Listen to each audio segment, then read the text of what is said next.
me know when. Yeah. 4. Okay, ready? Okay, what is the Sprotel doing? Sure. Hi everyone, we are the Rowdy Roosters and we're here today representing Sprotel. So imagine having a child challenged on a daily basis by a chronic illness. As a child, you know you're different from your friends, having to leave playing to check your blood glucose levels or to take your inhaler. As a parent, you would do anything to care for your child and offer them the best possible guidance in caring for their illness. Sprotel is a lifestyle company striving to improve the quality of life for the children with a chronic illness. Sprotel will launch their inaugural product in the type 1 diabetes market. There are currently 75,000 children between the ages of 3 and 7 suffering from type 1 diabetes. Next, Sprotel can move into the broader chronic illness market by leveraging the same educational skills as taught by their first product. The broader chronic illness market consists of several diseases with opportunistic market growth. Currently, there are no direct competitors. With the same combination of functionality as Sprotel. Existing companies in the market offer either education or illness management functions. However, Sprotel is the first of its kind to offer both in one product. Sprotel also plays to the emotional attachment of children, unlike that of its competitors. So meet Jerry. Jerry is an interactive toy that teaches kids with chronic diseases on how to better manage their illness. Through our mobile and online platforms, parents can play with analytics and track the progress of their child. In addition, they'll have access to some powerful content, including tips, exercising, recipes to improve the quality of life of their child. Sprotel plans on introducing Jerry as not just another product that teaches kids on how to manage their chronic diseases, but instead create an emotional factor to Jerry. Following some interviews we conducted last week with parents that have kids with type 1 diabetes, we found that there's a threshold, a pricing threshold for Jerry to bear. We found that threshold to be at $200. For that reason, we plan on pricing Jerry at $199. Similarly, we found that the upgrade for the system upgrades can't surpass $20 based on the feedback we received. For that reason, we'll be pricing the upgrades at $19 per year.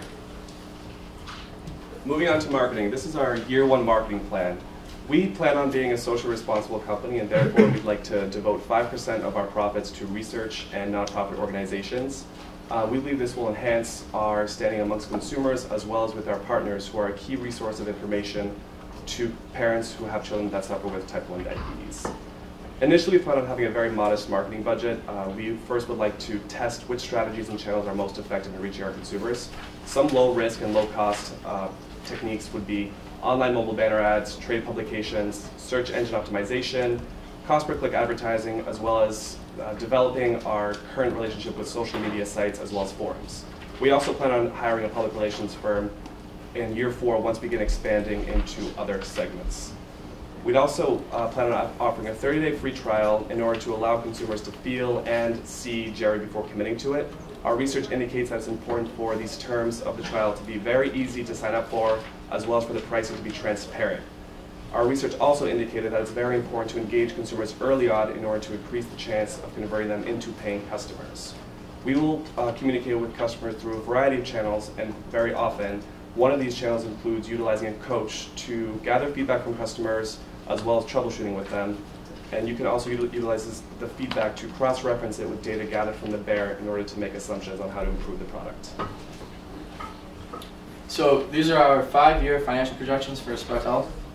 As you can see, we include aggressive unit growth goals for the company. The spike comes in year 4, where we plan to enter new markets. These new markets are the 5 verticals that Jackie and Matt have talked about. Cost of goods sold is another important aspect of these projections. $70 of manufacturing costs per bear in year 1 decrease in year 2 for the second production run. These are because we assume Sprotel to buy in bulk from Chinese manufacturing firms. These top lines funnel down through the expenses to the bottom line, and as you can see, we estimate the company to be cash flow positive in year 2. Additionally, we also assume total revenue to be $8.8 million in year 5. So we currently Sproutel needs $2.3 million to be able to operate successfully in the next few years. We're assuming that the $328,000 raised so far will be used towards operating expenses. And we also assume that first year's production will be 3,500 bears, of which 3,000 will be sold. And second year's production, to take advantage of economies of scale, like Jay said, will include all production requirements from years 2 to 4. And that's why the number is $2.5 million, which is kind of high. We then looked at operating expenses and other expenses and came up with a net cash flow. When we added those two together, we came up with a figure of $2.3 million. It's also important to note that our projection showed that we'll be self-sufficient from year 3 on. Now, coming up with the company value, first we took the investment required of $2.3 million, and then we decided that we wanted to give our investor a 400% return on their investment. So that was $9 million. We then decided to come up with a value for the company in 2017, and we did 3 times the revenue of 2017, which came up to $26.5 million. So the $9 million in 2017 would be 34.28% of Sproutel. Now, coming up with the value of the company today, we looked at the founders and owners' credentials, so Hannah and Aaron's credentials, the traction that's available in the market so far, and the exposure Jerry's got before even launch, and other things that we talked about, like competition and other research, basically, and came up with the number of $6.6 million of today. So investing $2.3 million today would get you 34% in the company. Thank you.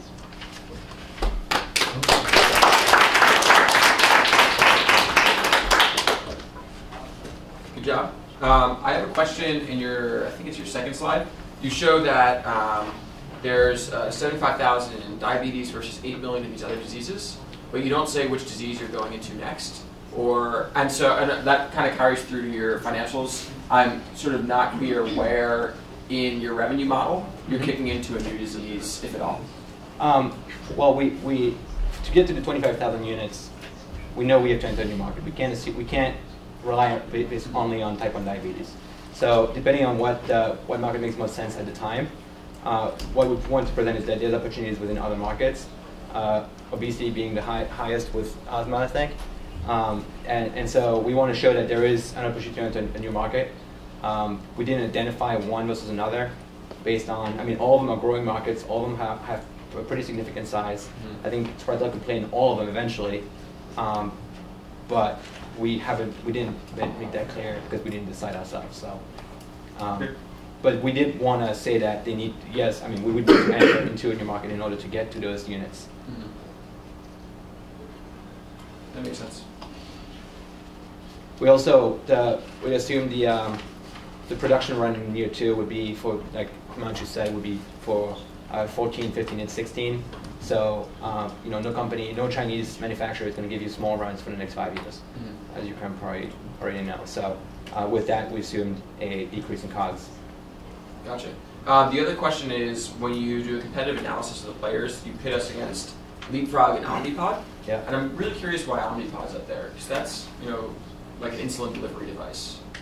I think because it also helps you manage your disease too. Like it has an external device that actually tracks your progress managing your disease. So we saw it to be kind of like on both sides of where.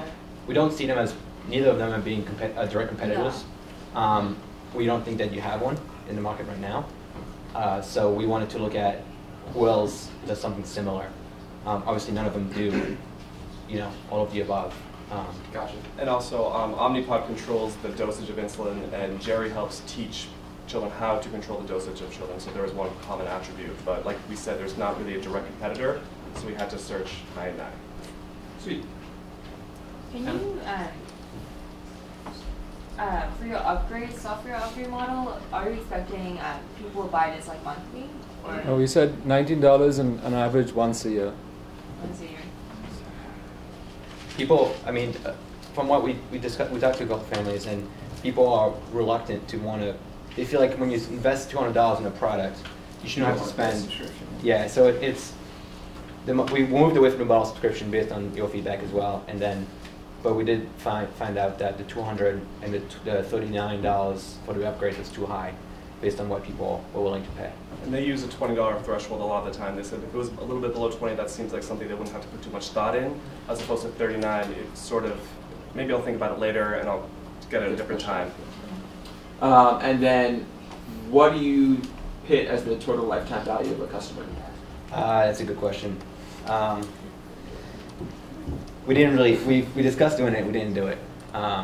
And the reason for that is we wanted to figure out how much we wanted to spend per customer to acquire a customer, and we didn't go down that road. We just didn't have the time, so. Gotcha. But Ballpark? something you should do. Make something up? Let's go. We used 4 years before. That's what we were. So talking 4 about. years, so you figure 200 plus $80? Yeah, Gotcha. roughly, yeah. I mean, on average, I think the way we looked at it is we average like $10 acquisition fee, so it's, I mean, it's a pretty high customer lifetime value, especially we think that it's not, with the little competition you have, that people will remain. You're going to have a high retention rate. So can I ask you 2 financial questions? Yep. So I see you're negative in year 1, about 800,000. And could you explain why you need 2.3 if you only go -8? Is it a cash flow issue? What is it? Basically, the reason why we need such a high number is in year 2, we expect to manufacture products for the next 3 years. So there's a high production cost. So that's a cash flow analysis. Right. as opposed Basically to one a order year. for 3 years of units? Yeah. Yeah. Oh, whoa, that's really dangerous. It's Because- maybe dangerous, but And I then mean, you have to warehouse them. you do. And if there's a bug, then you have 3 years of bugs. Okay.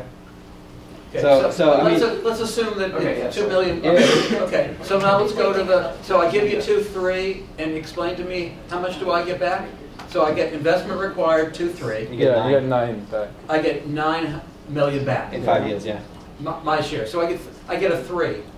I get 3 times. 4 times. My 4 times. 3 million. 2.2. 2.2. 4 mil. Okay, 4 times in 5 years. 5 years. It's a pretty good deal. Do we want to do that, guys? I take it. I know you. Well, that's what you should say. You got to say that, right? You're pitching. What do you guys? What do you think? 4 times, 5 years. Yes? No? Yes. Okay. One quick question, because Okay. I thought this was an interesting point. You're utilizing a coach to educate parents. How do you see that? Well, we did some research, and there's some companies that initially, when they don't have a ton of consumers, you have a person that is responsible for a group of clients, and they reach out to them via a variety of channels. They ask them how it's going, they ask if they need help with anything. It can either be live chat, it can be on the phone, or via email. And it's a great way to gather feedback on a regular basis and to improve upon the product whilst you're going through the trial. So it also gives the customer a chance to talk to somebody about the product, but it also allows Sproutel to gather very valuable feedback, which can then be cross-referenced with data gathered from the bear that the child is using. Yeah. To see if, Excellent. I to love that. see if they tie up. Yeah, it's a great idea. Really good. Good job, guys. Well done.